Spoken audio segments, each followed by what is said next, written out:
The closet door slowly creaked open by itself. Emily was frozen in the hallway, staring at it. The two kids she was babysitting, Tyler and Sophie, were hiding behind her, shaking. The lights in the house flickered again. The baby monitor in Emily's hand made a loud crackling sound. Then a voice whispered from inside the closet. "Why are you in my house?" Emily's heart felt like it stopped. This wasn't her house. It seems like someone else thought it was theirs. She slowly stepped back, pulling the kids with her. The whisper came again, louder this time. "I told you to check on the children." But she already had. The kids were right behind her. So who was in the closet? And why did the voice sound like it was coming from right behind the door, and also from the baby monitor at the same time? The closet door opened wider. And something inside moved. That was the worst babysitting night of Emily's life. But it was only the beginning. Earlier that evening, everything felt normal. Emily was 16 and had been babysitting for 2 years. She lived in a quiet town in Ohio. Most of the families she worked for were kind and easy. The Harris family had just moved in a few weeks ago. Mrs. Harris seemed nice. Mr. Harris barely spoke but smiled politely. They had 2 kids. Tyler was 8 and loved video games. Sophie was 5 and carried a stuffed bunny everywhere. The house was big. Bigger than most houses on their street. It had tall windows and long hallways that made echoes when you walked. When Emily arrived at 6 p.m., Mrs. Harris gave her a quick tour. "Kids go to bed at 9, she said. "We'll be home around midnight. Call us if anything feels wrong," Mr. Harris added, staring at Emily for a second too long. That sentence stayed in her mind. If anything feels wrong. The first few hours were calm. They ordered pizza. Tyler showed Emily his new game console. Sophie made her watch a cartoon about singing animals. At 8:30 p.m., Emily helped them brush their teeth. "Can you leave the hallway light on?" Sophie asked softly. "Of course," Emily said with a smile. By 9 p.m., both kids were in bed. The house grew quiet. Too quiet. Emily sat on the couch scrolling through her phone. The ticking of the big clock on the wall felt louder than before. The refrigerator hummed. The air conditioner clicked on and off. Normal house sounds. At least that's what she told herself. At 9:30 p.m., the baby monitor made a soft buzzing noise. Emily looked at the screen. It showed Sophie's room. The door was open. Emily frowned. She was sure she had closed it. She walked upstairs and gently pushed the door closed again. Sophie was asleep. Tyler's room was quiet too. Back downstairs, she tried to relax. Then the monitor buzzed again. She looked. The door was open. This time, she felt a small chill run through her arms. Maybe Sophie got up and opened it, she thought. She went upstairs again. But both kids were asleep. And Sophie's small hands were holding her stuffed bunny tightly. Emily closed the door again. As she turned to leave, she heard something. A soft dragging sound. It was coming from the end of the hallway. From the master bedroom. She stood still. The parents had left hours ago. The dragging sound stopped.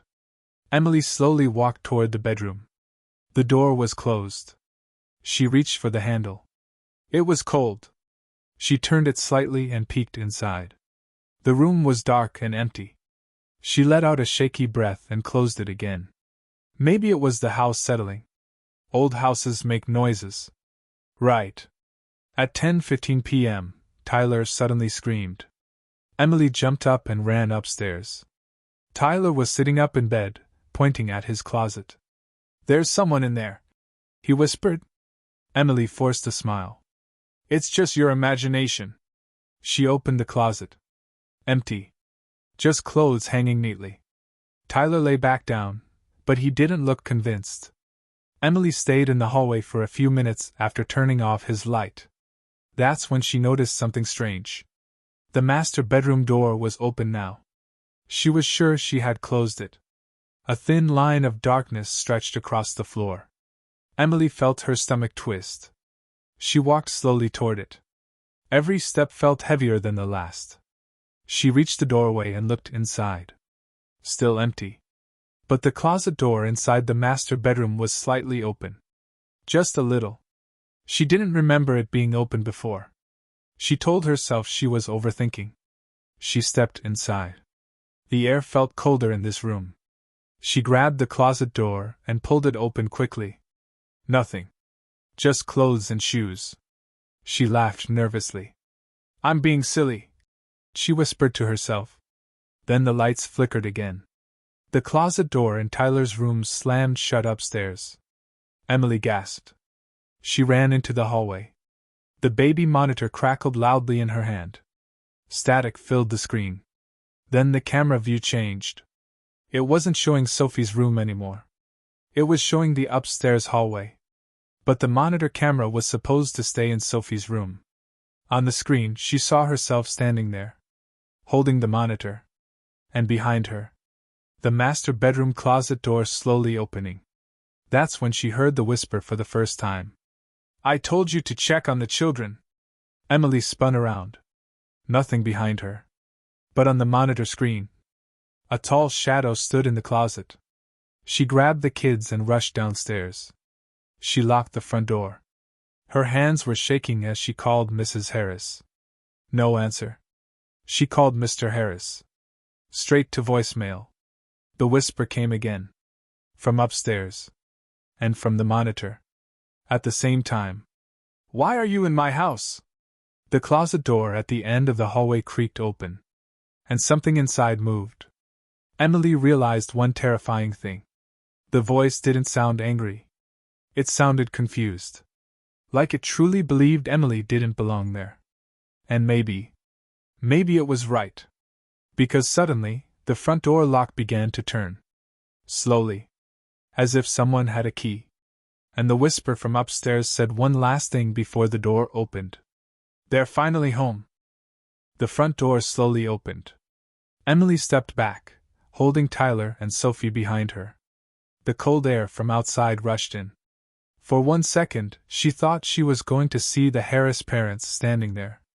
Instead, a tall man stood in the doorway. But it wasn't Mr. Harris. The man's face looked pale under the porch light. His eyes were wide and confused. He was wearing an old jacket and dusty boots. He looked like he had been walking for a long time. "Why are you inside my house?" he asked in a shaky voice. Emily couldn't speak. Tyler squeezed her hand tighter. "This isn't your house," Emily finally said. "The Harris family lives here." The man's face changed. He looked scared. "No," he whispered. "My family lives here. They've always lived here." Sophie began to cry softly. The baby monitor in Emily's hand buzzed again. Static filled the screen. Then the screen turned black. The man slowly stepped inside. Emily quickly shut the door behind him and locked it again. She didn't want anyone else coming in. "Please," the man said.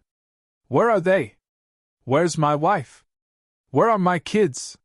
His voice sounded broken. Emily's heart was racing. "You need to leave," she said.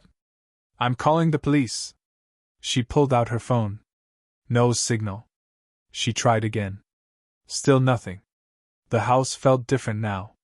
The air felt heavier, like it was hard to breathe. The man looked around slowly.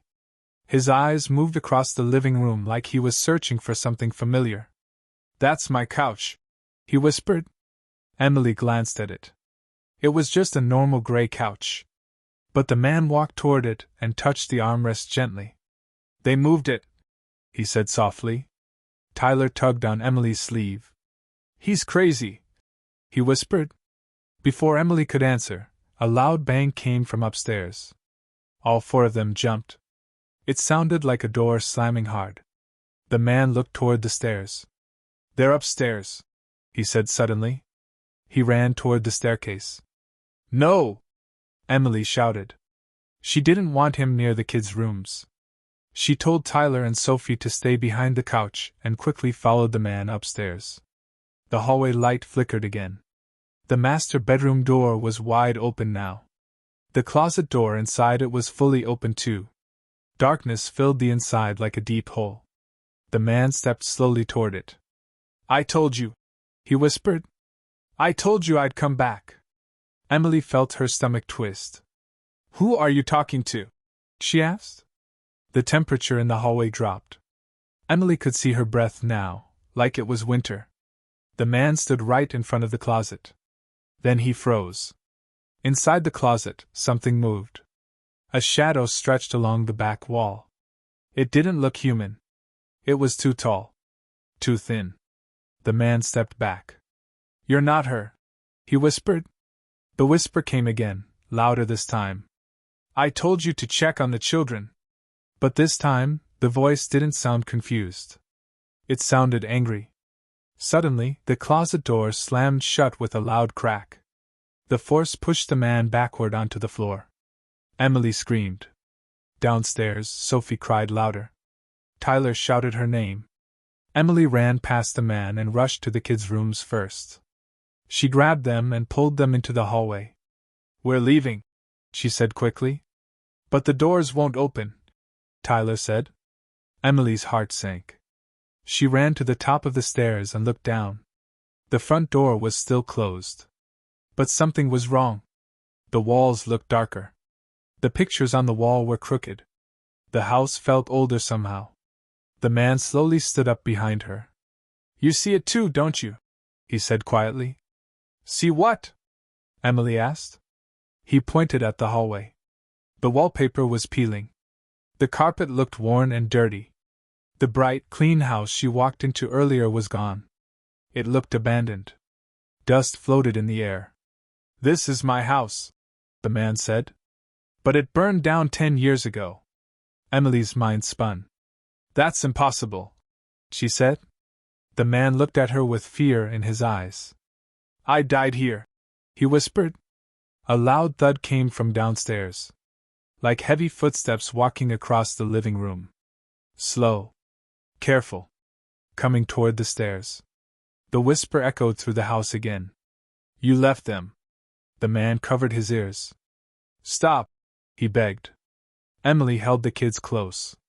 The footsteps started climbing the stairs. One step at a time. The floorboards creaked loudly. Emily looked at the man. "What happened here?" His face was full of pain. "There was a fire," he said. "I was supposed to check on my children. But I didn't." The footsteps were halfway up now. "I ran outside," he continued. "I thought my wife had them." The whisper grew louder. "You left them." Tears rolled down the man's face. "I didn't know they were still inside." The top step creaked. Emily could feel something standing just below the landing. She couldn't see it yet. But she felt it. Cold. Watching. Waiting. The man slowly turned toward the staircase. "I'm sorry," he whispered. A tall, black shape rose into view. It looked like smoke but had long arms. Its head almost touched the ceiling. Its face was just darkness, but 2 faint glowing spots shone where eyes should be. Tyler screamed. The lights exploded, showering tiny sparks. The hallway went completely dark. Only the faint glow of those 2 eyes remained. The shadow lifted one long arm and pointed at the man. "You left them." The man stepped forward instead of back. "Take me," he said. "Let them go." The shadow moved faster than Emily thought possible. It wrapped around him like black fog. The man let out a short scream before disappearing inside it. Then the shadow turned toward Emily and the kids. Its glowing eyes stared at them. The whisper changed.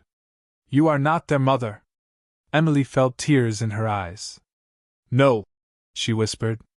"But I didn't leave them." The shadow paused. The air felt frozen. For one small second, nothing moved. Then Sophie's stuffed bunny fell from her hands. It landed near the edge of the stairs. The shadow looked down at it. And slowly began moving toward the children instead. The shadow moved closer to Tyler and Sophie. Emily felt her legs shake, but she did not run. She stood in front of the children and spread her arms wide. "You can't have them," she said, even though her voice trembled. The shadow's glowing eyes flickered. The hallway was freezing now. The walls looked burned and cracked, like the house really had been in a fire years ago. Smoke marks covered the ceiling. The air smelled faintly like ash. The shadow leaned forward. Its long shape stretched across the walls like dark water. "You are not their mother," it whispered again. "No," Emily said, her voice stronger this time. "But I promise to protect them." The shadow tilted its head. Behind it, the hallway flickered between two versions of the house. One moment it looked new and clean. The next moment it looked burned and broken. Tyler squeezed Sophie's hand tightly. They were crying quietly, but they stayed behind Emily.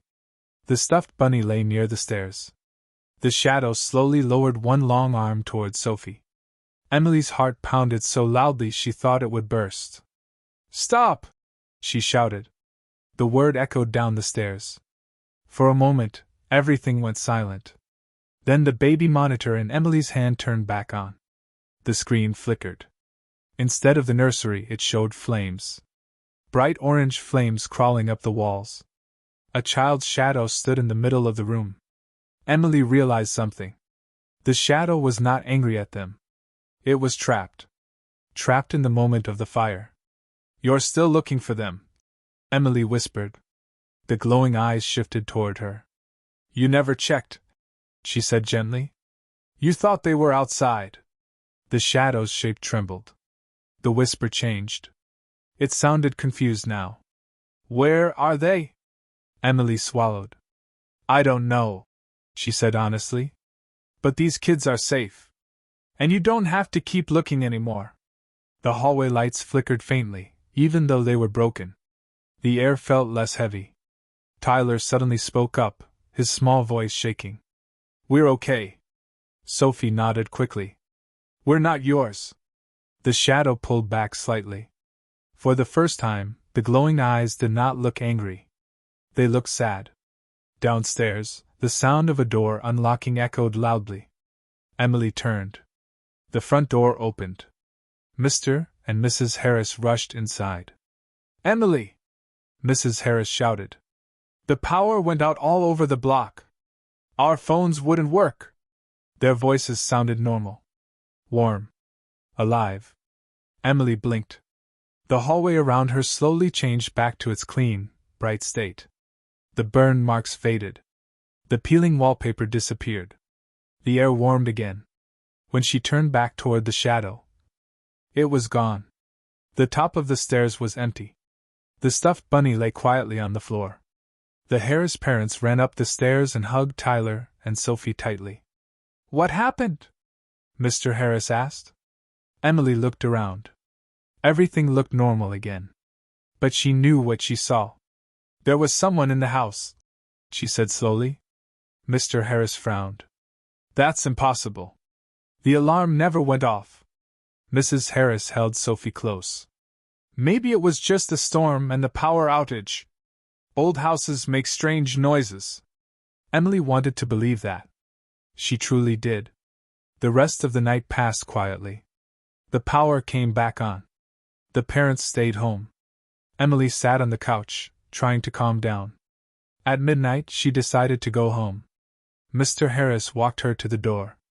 "Thank you for staying calm," he said kindly. Emily nodded. But before she stepped outside, she glanced at the hallway one last time. At the very end, near the master bedroom, she saw something. A faint, dark shape standing still. Watching. She blinked. It was gone. She hurried outside. The cold night air felt fresh and real. She walked home quickly. When she reached her house, she locked the door and went straight to her room. She tried to sleep. But she couldn't. Every time she closed her eyes, she saw the glowing eyes in the dark hallway. At 2:13 a.m., her phone buzzed. She jumped. It was a text message from an unknown number. Her hands shook as she opened it. The message said, "Thank you for checking on the children." Emily's heart nearly stopped. Another message came right after. "I should have." Her room suddenly felt colder. She slowly looked toward her closet door. It was closed. But the handle was turning. Very slowly. Her breath caught in her throat. The handle stopped moving. Silence filled the room. Then, 3 soft knocks came from inside the closet. Emily couldn't move. Her phone buzzed again. One final message appeared on the screen. "Don't forget next time." The closet door slowly creaked open on its own. Darkness filled the inside. And 2 faint glowing eyes appeared in the shadows.